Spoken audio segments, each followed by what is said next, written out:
Hello friends, welcome to Beyoutech channel. இன்னைக்கு நம்ம சாம்சங்கோட இருக்கறதுல cheapest phone Samsung M01 பத்தி தான் பார்க்க போறோம். சோ வாங்க வீடியோக்குள்ள போலாம்.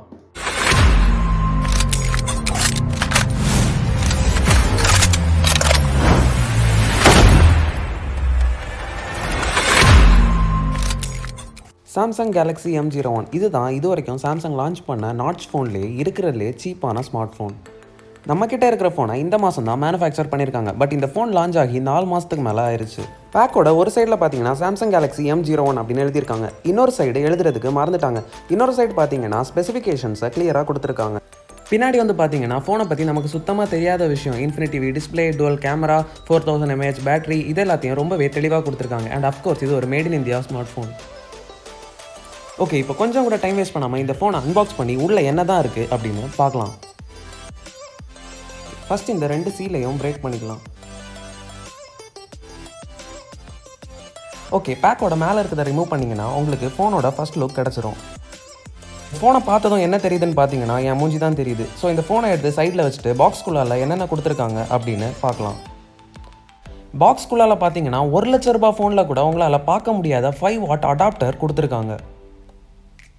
கேபிள் வந்து பார்த்தீங்கன்னா மைக்ரோ USB கேபிள் கொடுத்துருக்காங்க. டைப் C கொடுத்துருந்தாங்கன்னா ரொம்பவே நல்லா இருந்திருக்கும். பட் ஒரு 7000 ரூபாய் ஃபோனில் உங்களுக்கு இதுதான் கிடைக்கும். அதுக்கப்புறம் பார்த்தீங்கன்னா ரொம்பவே யூஸ்ஃபுல்லான ஒன்று, இது இல்லாமல் உங்கள் ஃபோனே உங்களால் யூஸ் பண்ண முடியாது, சிம் எஜெக்டர் டூல் கொடுத்துருக்காங்க. தேவையே இல்லை இது. ஓகே, இப்போ ஃபோனை பற்றி பேசுகிறதுக்கு முன்னாடி மேலே இருக்கிற கவரை ரிமூவ் பண்ணிக்கலாம். இந்த சவுண்ட் எனக்கு ரொம்பவே பிடிக்கும்.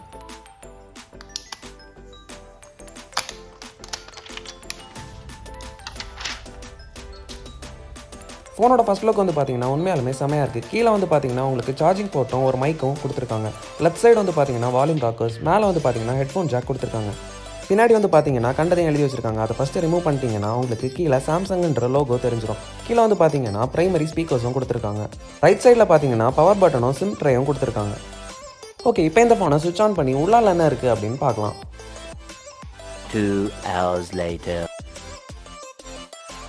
Many months later. ஒரு வழியாக வெள்ளை ஸ்க்ரீன் அது வந்துருச்சு. இதை முழுசாக செட்டப் பண்ணுறதுக்கு எனக்கு 10 நிமிஷத்துக்கு மேலே ஆயிடுச்சு. ஸோ நான் இதை குவிக் ஃபார்வர்ட் பண்ணி உங்களுக்கு ஃபாஸ்ட்டாக காமிச்சுக்கிறேன்.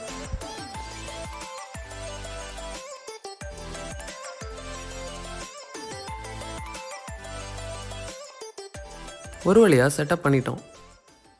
டிஸ்பிளே பற்றி பார்த்தீங்கன்னா இது ஒரு LCD டிஸ்பிளே தான். இதோட ரெசல்யூஷன் வந்து பார்த்தீங்கன்னா 720x1530 பிக்சல் டென்சிட்டி கொடுத்துருக்காங்க. டச் ரெஸ்பான்ஸ் அப்படின்னு பார்த்தீங்கன்னா டீசெண்டாக இருக்குது. ஏன்னா இது ஒரு 60 Hz டிஸ்பிளே தான். 90 Hz இல்லைனா 120 Hz டிஸ்பிளே கொடுத்துருந்தாங்கன்னா ரொம்பவே ஸ்மூத்தாக இருந்திருக்கும். டிஸ்பிளேயோட பிரைட்னஸ் பற்றி பார்த்தீங்கன்னா அவ்வளோ பிரைட்டாக இருக்காது. பட் நீங்கள் இதை மேனுவலாக உங்களுக்கு தேவையான அளவில் செட் பண்ணிக்கலாம். ப்ளஸ் இதில் அடாப்டிவ் பிரைட்னஸும் கொடுத்துருக்காங்க. உங்களுக்கு ஒருவேளை ஒயிட்டை விட பிளாக் தான் ரொம்ப பிடிச்சிருக்குன்னா நீங்கள் டார்க் மோடும் யூஸ் பண்ணிக்கலாம். ஃபோனோட பில்ட் குவாலிட்டி பற்றி பார்த்தீங்கன்னா ஃபுல்லாகவே பிளாஸ்டிக் தான். எல்லாமே பிளாஸ்டிக்கால் தான் செஞ்சுருக்காங்க. அஃப்கோர்ஸ் 7000 ருபீஸ்க்கு உங்களுக்கு மெட்டல் ஃப்ரேம் எதுவுமே பார்க்குறதுக்கு கிடைக்காது. இந்த ஃபோனோட ப்ராசஸர் பற்றி பார்த்தீங்கன்னா Snapdragon 439 ப்ராசஸர் கொடுத்துருக்காங்க. இது ஒரு ஆக்டோ கோர் ப்ராசஸர். இதை வச்சு நீங்கள் பெரிய அளவில் கேம்ஸ் விளையாட முடியாது. பட் சின்ன சின்ன கேம்ஸ் எல்லாமே ரொம்பவே ஸ்மூத்தாக விளையாடிக்கலாம்.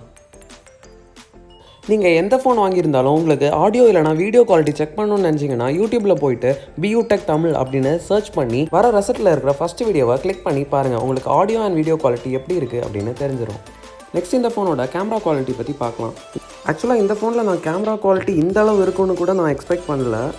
பட் ஸ்டில் ஒரு 7000 ருபீஸ் ஃபோனில் உங்களுக்கு இந்த அளவு கேமரா குவாலிட்டி கிடைக்கிறதே ரொம்பவே பெருசு தான். அப்படியே நம்ம ஃப்ரண்ட் கேமராவும் பார்த்துடலாம். ஃப்ரண்ட் கேமரா வந்து பார்த்தீங்கன்னா 5 மெகாபிக்சல் கேமரா தான். பட் ஸ்டில் ஒரு டீசெண்டான ஃபோட்டோவை இது எடுத்துருது. இப்போ என்னதான்டா சொல்கிறேன், இந்த ஃபோனை வாங்கலாமா வேணாமா அப்படின்னு நீங்கள் கேட்டிங்கன்னா ஒரு 7000 ருபீஸ்க்கு ரொம்ப ஒர்த்தான ஃபோனுன்னு நான் கண்டிப்பாக இந்த ஃபோனை சொல்லுவேன். ஒருவேளை உங்கள் பட்ஜெட் 10,000க்கு உள்ளால இருந்து நீங்கள் கேம் எதுவும் விளையாட மாட்டீங்கன்னா கண்ணை மூடிட்டு நீங்கள் இந்த ஃபோனை வாங்கலாம். ஓகே ஃப்ரெண்ட்ஸ், அவ்வளோதான் இந்த வீடியோ. இந்த வீடியோ பிடிச்சினா லைக் பண்ணுங்கள். இதே மாதிரி நிறைய அன்பாக்சிங் வீடியோஸ் பார்க்கணும்னு நினச்சிங்கன்னா மறக்காம Beyoutech சேனலுக்கு சப்ஸ்கிரைப் பண்ணுங்கள். நாளைக்கு உங்களை இன்னொரு வீடியோட சந்திக்கிறேன். பாய்.